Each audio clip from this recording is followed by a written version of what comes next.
Hey, Nadia. So good Hello, to see you. nice to see you. Yes, thanks for coming on today. Thank you for having me. Thank you for Yeah, of inviting course. me. Yes.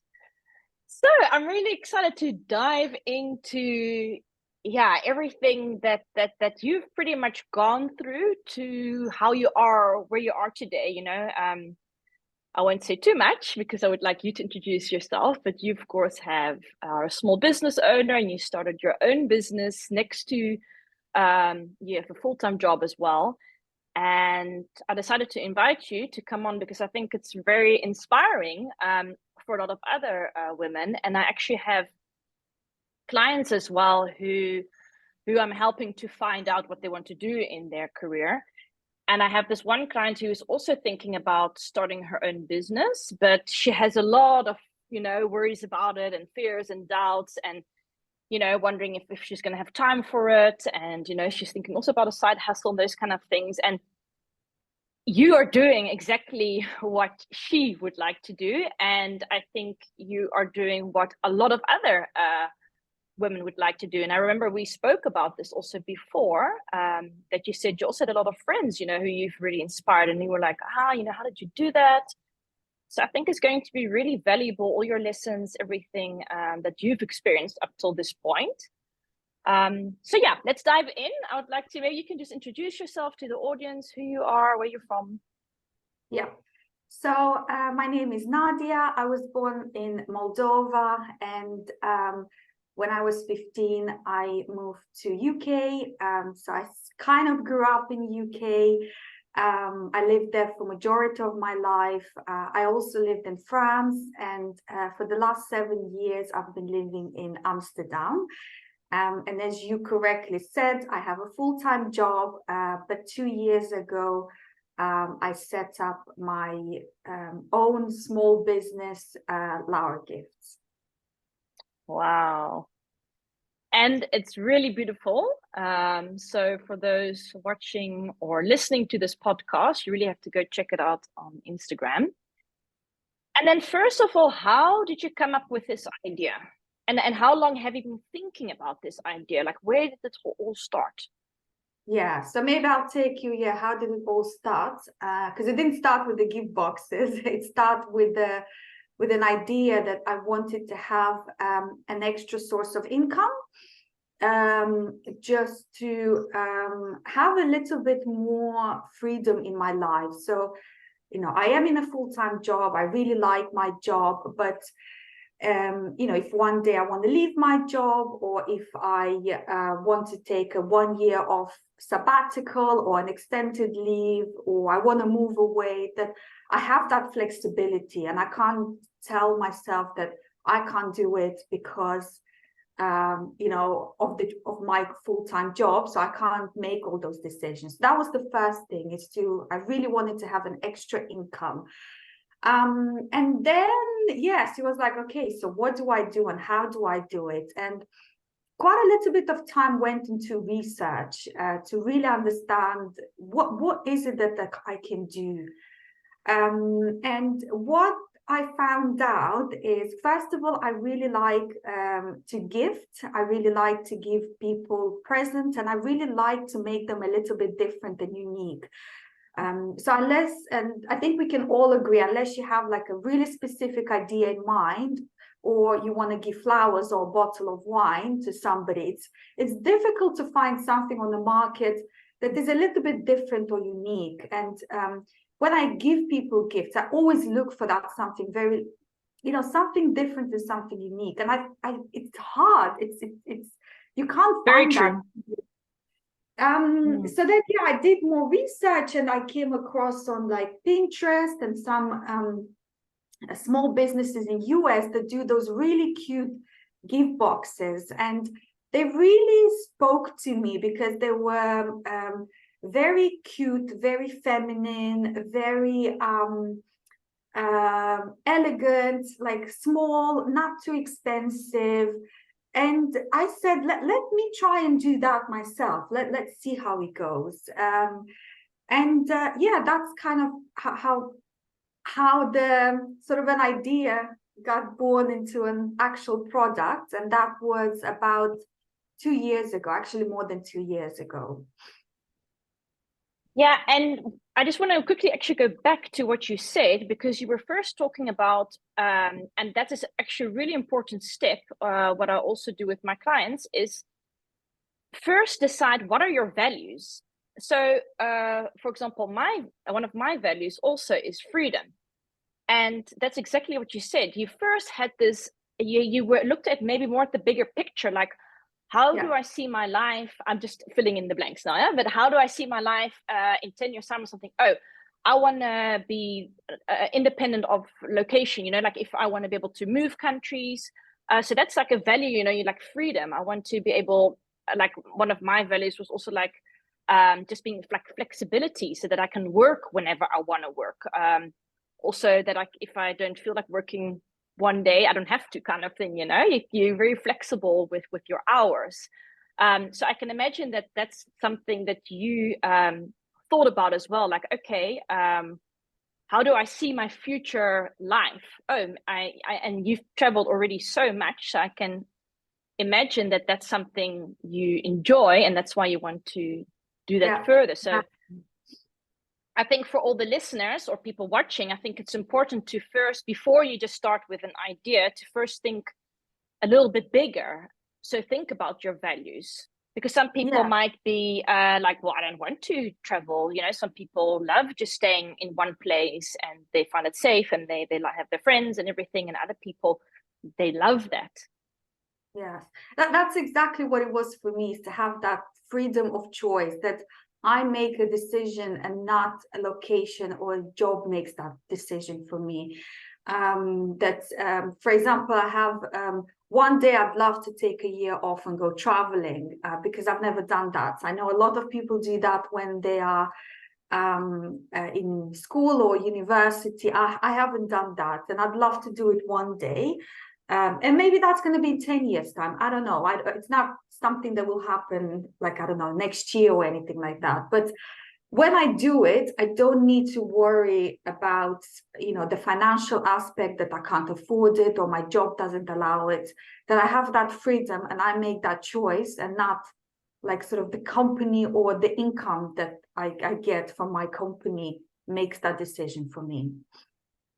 So indeed, freedom and freedom of choice is a big one. And also the extra income and the financial freedom, and also thinking more long term and about the future as well, to have that extra income coming in.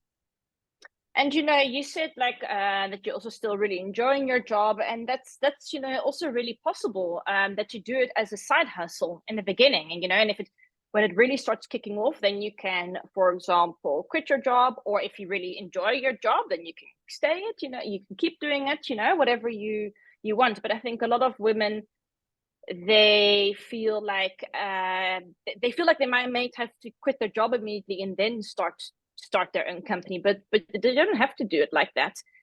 And some people work a full-time job, but people could also maybe go to a part-time job so that they are able to work on their business on the side. So there's a lot of different possibilities, there's not just one way, and if you cannot see yourself doing it, then there's no other way. I think that's also important. Absolutely. And that's, exactly what you say, that I do have a full-time job and I'm challenged and I'm happy in my job. And I actually think it's important that you don't quit and then start something. Do it alongside your job. Start small. You don't have to start like big right away and invest lots of money. It's actually risky, to quit your job and then go into the complete unknown, because you would be going into a complete unknown. I think the biggest part is to get yourself organized, and how do you do it? Because I think a lot of people think of, oh, but how do you do it alongside your job? And it's discipline. It's I'm a morning person. I like to wake up early, whether like 6:30, and then I work on my business. Then I do my job. And then I also do some hours in the evening, and then also I have the weekends, and I can do that, and I can also have a social life and travel, and it's all to do with the fact that I'm very organized and I planned it in a way that I can do both. So it's also important that you're able to do that. And, you know, if that means of maybe working 4 days a week for somebody, that's also fine. But don't quit your job and start a new adventure, because yes, I mean, you might take off from day one, but a lot of the times you need to put a bit of hard work and a bit of learning before it really takes off. Yeah, and I just want to go back to about being organized. I think actually, because I think a lot of us have problems with like focusing. You know, we get distracted so easily by everything. But actually, if you know that you only have the morning before your work and only the evening, I can imagine that you're actually much more focused, because it's like, Yeah. okay, well, I only have this hour. So if I don't do everything that I need to do in this hour, then yeah, then I can't. Whereas if you might, you know, have the whole day, then you're like, oh, let me just go do the washing, let me go do that, and then you end up, yeah, wasting a lot of time. Yeah. And I'm somebody that is really really at my best in the morning, and I think most people are, or like a lot of people are. So I can really do a lot in that 1 or 2 hour in the morning. And like you said, because I know that I only have that 1 or 2 hour in the morning, I can really do a lot. And do you like make lists, like to-do list? How do you organize yourself? So yes, I have like probably the evening before, I'm like, okay, tomorrow, you know, this is what I'm going to focus, or this is what I'm going to do. But also it's a repetitive every day. You need, like, you kind of need to, in my business, I mean, maybe it's different for other businesses, but it's the same tasks that you need to do. Then you don't need like a big to-do list. You might add 1 or 2 things, but it's usually the same things that you do every morning. Yeah, okay, that makes sense. Yeah. Okay, and now just quickly going back to, you had this idea, right? And how, because this is, you know, I love all the mindset stuff. That's one of my favorite topics. Like, how did you go from this idea to actually doing it, you know? And also, you know, actually going, like, how was it processed from the idea to also going live on Instagram? Because I know that for a lot of people, that's a very scary part, because once you're on Instagram, you're really like out there in the open, and there's like no way of going back, kind of thing. Like, how was that process? And when did you decide, okay, you know, now I'm gonna go for it? Yes, that's actually a really good question, because it took me a long time to go on Instagram, probably much longer. I should have done it earlier. But first of all, like, you know, to answer your first question, how did it go from idea to actually doing it? It was just trying it, just going for it, starting small. So my first gift box was a very small gift box that I've put together without branding, without any kind of like any external help, like, so to speak, just to try it out without like a huge investment or anything like that. And I launched it last year, just before Mother's Day. And I saw that there is demand. I saw that people are buying it. I'm getting good reviews. People like it. So I was like, okay, I think that's probably something that might work. And then I worked with an amazing designer, which actually you have recommended. We use the same designer, who helped me really like put the whole branding around it and really create something beautiful. I also, at the same time, I changed manufacturer, and I found also like a really good manufacturer, and we've really put something together. Like, so I got that external helps already, because I had a little bit of money that I made from my first gift box, which, by the way, I have actually discontinued, because the new boxes, I think, are way better than my very first box that I did on my own. Then I got like help from them, and then I made something that I actually was really proud of. That's something that was really proud of. And again, that took actually another year. And this Mother's Day, I planned stock for about 5 months, and I sold out in 2 weeks. Wow. like insane. Like I literally, I was like overwhelmed. I couldn't sleep at night because sales were also happening during the night. But it was a box that was specifically for mothers. And it had like the mom sign on it. And I launched it like also at the right time, like just before Mother's Day. And it blew my mind completely. Like, and Wow. only then that I had the confidence to start my Instagram page. I didn't have the confidence to do it before that, because before that I had all the normal fears and doubts. You know, what if this is not good enough? What if people are going to judge me? What if? But then that success sort of gave me that confidence to really to decide, okay, now it's time to launch my Instagram. And I launched my Instagram actually very recently, only 1 or 2 months ago, which is very new considering that I had my business for 2 years now. And again, I worked with professionals. So I worked with a really good photographer. I watched a lot of like videos and tutorials on you know, how to make it look nice, because I also wanted that like that kind of like Instagram that looks pretty and is elegant and kind of a really nice representation of my gift boxes.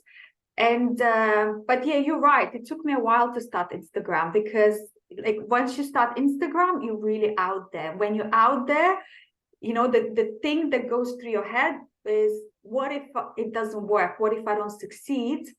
I'm gonna get judged, you know, like yeah, like I'm gonna be a failure. That's what goes through your mind.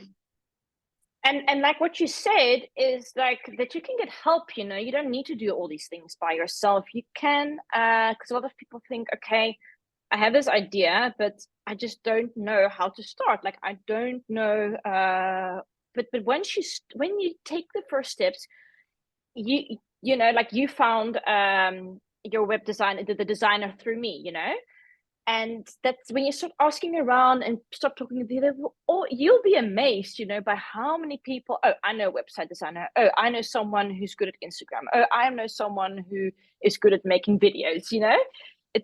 Then it just goes like that. But ask for Yeah. help, and it doesn't all have to be super expensive. Like I know with you, it's beautiful gift boxes and stuff, but maybe somebody else wants to, I don't know, start a blog or start something for mothers, or I don't know what. But you know, it doesn't all have to be picture perfect, because I think that's also the problem with a lot of people, perfectionism, and that's why they don't start. I think you've been very lucky, you know, that it kicked off so well in the beginning, and that gave you the confidence to start on Instagram. But I also really want the viewers and the listeners to know that that's not always going to be the case, you know, that it's just going to be super successful and then you get the confidence. So sometimes it's also important to just get that courage before, you know, when, I mean, for example, in my case, when I started my Instagram, I didn't have any clients at that time. So, you know, but I also started, you know, and now I have clients, but that took a while. So everybody's path is different. And I think it's also very important that we don't compare ourselves to others. Because, you know, you have a very inspiring story and it's really amazing, but maybe for someone else, it's not like that. But still, I don't know if you have any advice or tips for those people to just start, even though you have these fears and doubts. Yes, and I've actually had a few, like when I started also Instagram, I was a little bit more visible. I had friends and ladies reach out to me, you know, saying that, oh, I have an idea and I really want to start, but I'm really scared. And I was the same. I was also scared, but I think you just start, just do it. Just go for it and start small. You know, whatever idea you have, start small, start within your network, talk to people. I think that's also another thing that I did a lot, is I just talked to people. I talked to friends, I talked to family, I like reached out to people, asked them questions. How did you do it? And I think that's the main thing, is just start and start small. And then you will figure out along the way. You know, you'll get like an advice from there. Sometimes it's going to be good advice. Sometimes it's going to be bad advice. It's not always going to be like, you know, only great advice, but you will always learn something from it. And I think that the beauty as well of starting something new is that you, like you said, is you figure it out along the way, but also maybe the gift boxes is not the end point of my business. Maybe you start, you know, with something and it's going to lead you in a completely different way, and it's going to lead you in a way that you didn't think about before. For example, I'm listening now to a podcast of a lady who started also with like gift boxes on Etsy, but then she had so many questions and so many people coming to her for advice that she pivoted her business and became like a coach for small businesses. So she changed her direction, but she would have never done that if she wouldn't have started with so it's going to lead you somewhere, like maybe not exactly to the point where you have in mind initially, but it will definitely lead you somewhere nice, somewhere beautiful. Like that's my big belief, that if you put yourself out there, if you take the risk, and if you really believe in it, like that's also the other thing, is really believe. You know, doesn't mean that you don't need to have fears. It doesn't mean that, you know, you're not going to have doubts along the way, and there will be a lot of setbacks and doubts along the way, but just start, just do it, and it will lead you. And don't give up. And then yeah, and it will lead you somewhere. And you know, I don't think you fail, you know, I think you only learn new things. And if for some reason it really doesn't work out, then you know, you can always go back to your old job or to whatever you were doing. And especially if you still are in a job, you know. But indeed, if you don't even try, then you'll never know if it's going to work or not. So yeah, I always say, like, also to my clients, like, don't just give up your job and spend all your savings and stuff like that. Be reasonable. But you can start small, and you can start taking small steps, and you can invest in little things. And yeah, but try, like, give it a chance. And yes, I think it's also important to know that fears and doubts and things like that, they're not just going to go magically away. It's not like a magic wand, but I think that the more you do things, the easier it's going to get, and the more confident you're going to get. And you know, my coach always says every level has another devil. So you know, the more you grow, the more you develop, you're going to have new fears and new obstacles and things, but then you deal with that. And I think also the main thing is just to take action, just to take action and go. And because that's also a way of dealing with your fears. Just if you keep on moving, you might fail, but then you readjust your things. So say maybe a gift box didn't work. Oh, well, then you try another gift box, or you try different paper or different coloring or different products, you know, but you keep evolving, you keep trying different things. And you'd be surprised how many skills you learn along the way. Like I have, like, you know, zero background in design and marketing and social media, and I'm learning so much. And you know, if everything fails, I have learned some pretty amazing skills that, like, you know, maybe a change of career or something like that, but you will learn so much along the way. And I think maybe also another thing to mention is, you know, when you decide to, like, to do a business or like to do something else, is also really important to get some support. And that could be in a form of a partner or a friend or a coach, but somebody that you can talk to. Like, I'm very lucky that I have a very supporting partner that, you know, like when I have not so good days, he's very, like, keeps me going. And you know, he's like, you know, you've done so well, like, remind you of all the successes that you've had so far. You know, if you don't have a supporting partner, get a coach or get somebody that will kind of be that cheerleader along the way, because it really helps to just talk through things, and also to be that cheerleader, like on good days but also bad days. Yeah, and what you said about this also, like, be careful who you talk to, because you're not always going to get good advice.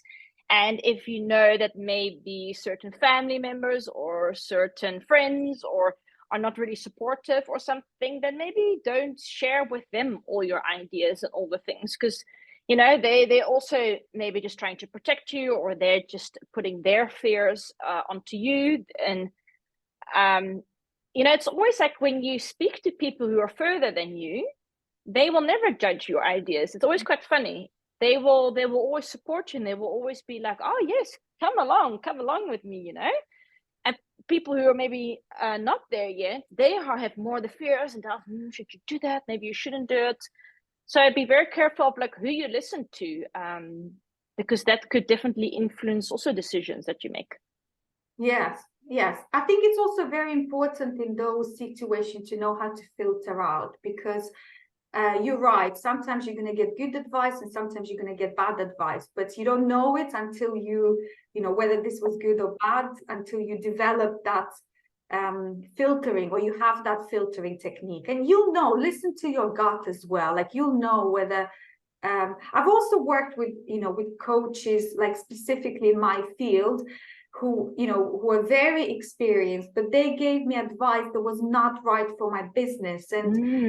And you know, and that's also fine. I accept that, because my business, I know best my business, you know, because I've been through it. I know, and I'm not saying that I know it all, but you know, like there's certain elements that I know better than you know, like really experienced coach would, because I live it and I work on it every single day. And I've had some fantastic advice, but there's some things that I was like, I don't think this is going to work for my business. But I listen to my gut and I listen to myself. And I think that's also really important, to really do that. Very important. Yeah, that's really like, always stay close to yourself and to listen to your intuition, you know, because you have all the answers inside you. And sometimes there is a lot of noise and a lot of opinions and a lot of advice. And sometimes, yeah, it's just not the right advice. So stay close to yourself. And if you find it difficult to connect to that intuition, I also always tell my clients, like, go in nature, go for a walk, go meditate, do yoga, do something to get out of your head and into your body. Start listening, because it's got like so many answers. But when we're always busy in this busy lifestyle, this busy roller coaster, and everybody listening to everybody's I also at one point was very like looking at what other coaches were doing all the time. And then I was also realizing, but then you're not being your true authentic self. And I think your business will thrive the most when you really just stay close to yourself and you're your authentic self, and you do what you believe in and what you think is right to do. Yes, absolutely. And then where do you see yourself in 10 years' time with your business? I don't know if I thought about 10 years' time. It's a really good question, but I take it one step at a time. I think in 10 years' time, I don't know where this is going to lead me. That's the reality of it. Like, I'm really enjoying it right now. I'm really trying to sort of, you know, make it work, find out new skill sets. I started this business to have that freedom. So I hope in 10 years' time, but even, you know, before that, I'll reach that freedom of choice, freedom of location, you know, that I had the time to take 1 year off to go travel without worrying about the financial aspect.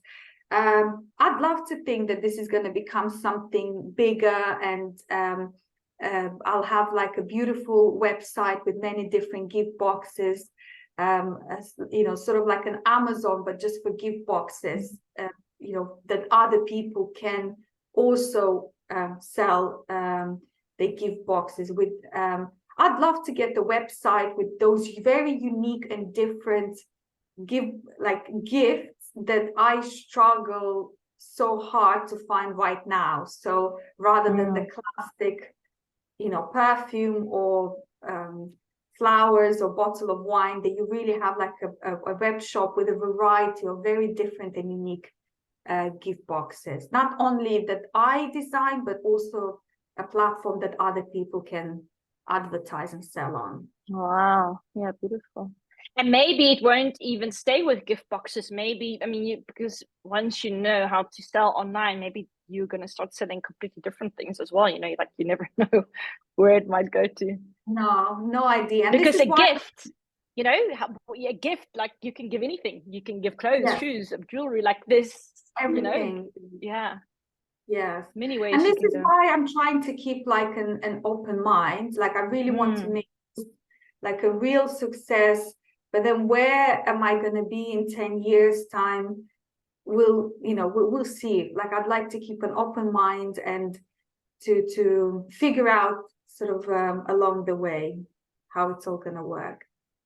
Wow. Well, I'm really excited to see where it's all going to go and your business. And yeah, super exciting to follow you. And any last piece of advice before we finish the podcast? Any last to people listening that are also thinking about starting? I mean, we've covered already like a lot, but maybe you still have golden nugget. I mean, you've experienced quite a lot of things now. Maybe you have some key takeaways, what you learned, or just something, maybe a last piece of advice you'd like to share with the listeners.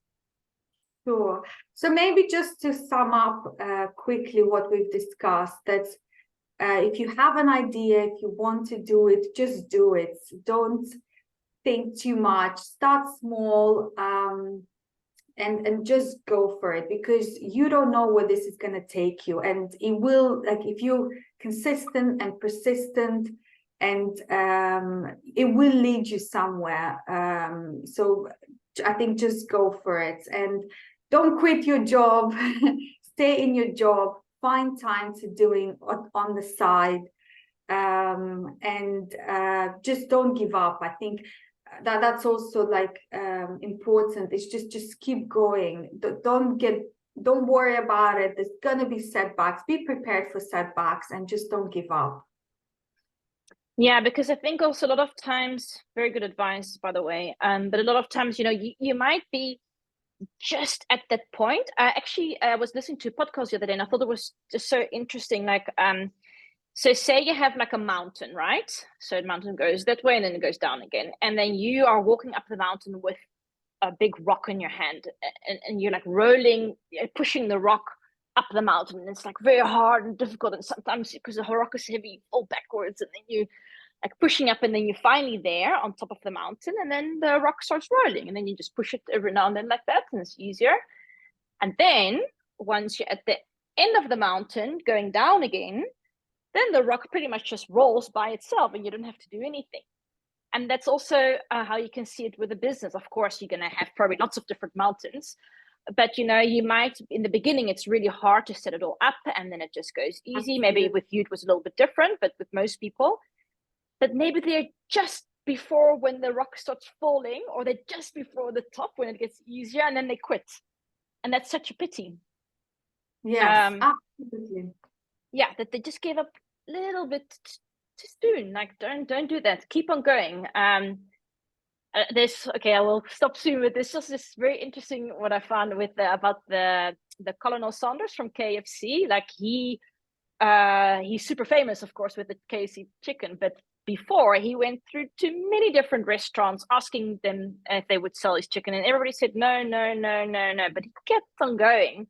And I mean, and finally, you know, now he's super famous. And there's so many stories like that. And I think if you are feeling sort of hesitant about these things, go listen to those inspirational stories, watch those movies or documentaries, or read those books, because there's so many people who have walked that path already before you and who have become successful. But I think sometimes we feel like it has to just be easy and has to be quick. But you know, if you put in the hard work, eventually you're going to see the results. No, I've been doing it for 2 years, and yeah, I'm still like not there. I'm still trying to figure it out. I've had some, you know, really good months, really successful months, but along the way, many times that I thought, okay, this is it, this is not going anywhere. And sort of restart and reestablish and refocus. So absolutely, exactly how you described that mountain. It's just that there's many, you know, it's like you go up, it's hard, and then it goes really easy, and then you have another challenge, something else to add. So absolutely, but you just need to keep on going and just believe in it. I think that's also very important, to believe in your product, believe in your business, because I think that will give you the motivation to really keep on going. And when you feel like the belief is not there anymore, or you feel stuck, get help, speak to a coach, speak to someone, you know, to get those blocks out the way, to get you with a fresh start, to get motivation again, to start going. But yeah, don't give up. Thank you so much for being here today, Nadia. Thank you for having me. Yeah, and thanks everyone for listening and watching, and till next time.